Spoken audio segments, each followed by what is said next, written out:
I remember specifically my friend Kate Edward, who does a lot of work in this space in particular.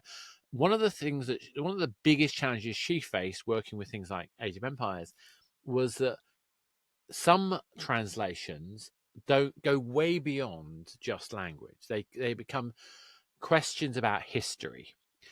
Yeah, So, yeah, which country controlled which part of the world at what point in mm, history is a massive political issue. Currently, right now, what is considered China, mm-hmm, a mm-hmm. massive political bombshell. Yeah, yeah, And this is, I think this is really fascinating from a development point of view. Is how on earth is an indie dev supposed to know these things? I mean, I'm not just talking about. I mean, there's the obvious cultural things like, um, we mentioned Golden Week versus Halloween, as in the yeah, kind of yeah. idea Mm-hmm. of ancestor worship being the dead are our ancestors and we respect them versus the dead are to be feared and ghosts and goblins. Those sorts of things are one thing, but I think there's when you get down to profoundly political issues, they can absolutely make the difference about whether you're even allowed to be on sale in those countries. How Yeah, does someone yeah. navigate those kind of things? Oh, this is only native speakers of Yeah, that are living in the country. Uh, when they just start to do this, they just raise red flags on every issue. yeah, One story I remember, not that serious, not that political, but somehow we had a game. We localized the game. It was originally for the US market, and yeah, they have a cafe, and there were some characters coming to the cafe, and they were. The bartender and the visitors, they had some dialogues between yeah, them, and it was very fun that the characters, they were super diverse. There might be just not people but some creatures, and yeah, one day they introduced uh, the Queen of Great Britain. She came to this cafe, and they had some dialogue and some jokes around this. And when we were localizing it from American English to English to Great Britain yeah. English, and the translator, they flagged this, so saying that you might be changing this because this is no jokes around the Queen, so that's inappropriate. It might be inappropriate in England. So and they changed something about that. So I remember that that's the story. But that's It's an 10 years interesting ago. one because Yeah, personally, I yeah. invite those jokes. I mean, I think those Maybe. jokes are the Yeah. best. Um, Maybe. Maybe. but to be honest, my politics are very small, are Republican. But that being Yeah. said, I mean, I think actually there is. I mean, again, it depends on the nature of the joke because I think there was Yeah. Might be. a Might be. certain And also sect of the UK. another. Just another one. Yeah, That's from marketing. That's from marketing. yeah, We were localizing some advertising, some banners, and yeah, on one of the banners there was American flag, just yeah, American flag. And our native speaker, American person who were involved in the in that as a consultant, she said that with Trump ruling in the United States now, the American flag is associated just with him, and that is yeah. just gives a wrong connotation. And some people in America, they would read this in different ways. So let's avoid some flags ever. Yeah, yeah. Let's avoid some everything. So be safe. That was No, I that's get it. only I get it. possible.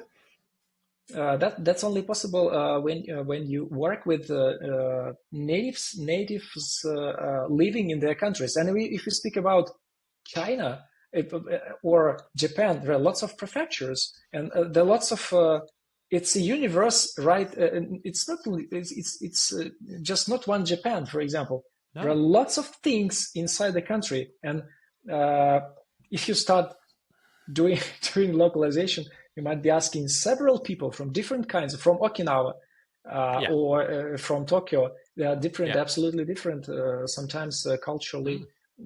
quite far from each other. So it depends on the depths you're willing to go. But the tools to do the proper localization, they are here. You just need you just need people there. Hmm. And if you go to localization agency with this task, it's a hell. It's a hell to Yeah. translate those historical things from Chinese history. That's a you cannot simply translate it into. We were translating some Chinese game into Russian language, and there were some artificial creatures that never existed ever, and they had so funny and so synthesized names like fish plus microscope, like hieroglyphs Yeah. had good some meaning, but Yeah. it was funny in Chinese and understandable by Chinese people. But when translated into the other languages, that was hell to recreate all that, and that English humor also is sometimes we even translate jokes literally, just making the reference. This is the originally this is joke. It's untranslatable. I Sometimes totally get it. Totally get it. you And like like you say, some of it just. reworking the book. But I'll go even further in some of the stuff. So you mentioned like difference in different parts of Japan, and there's dialect differences between different cities as well. Then you take Mm-hmm. Yorkshire. So if you are from that part of the UK, Mm-hmm, you mm-hmm. there are something like 60 different dialects Yeah. in that region. So there isn't even one Yorkshire. I say that my grandmother was Yorkshire, so I consider myself to have some level of Mm-hmm. heritage. But you do not want to hear my Yorkshire accent, which is much more Lancastrian, but it's very, very, very bad, but funny if you're up for a joke about it. But the point is that what is authenticity when we have such diversity in tonality?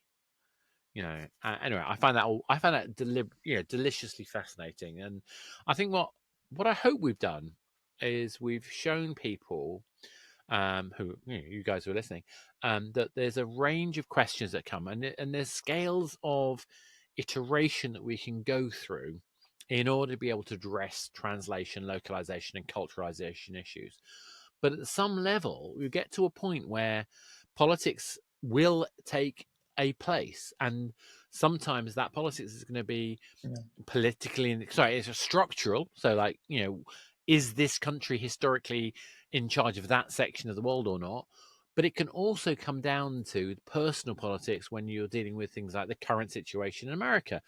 If your native speaker has one political view and that is Mm-hmm. diametrically opposed to other people in the territory, what does that do to the output? I'm not saying we've got any good answers to that, but I think that shows us the level of complexity in getting great game experiences, and understand the importance of sticking to a vision of the immersion levels that we want wherever you are in the world.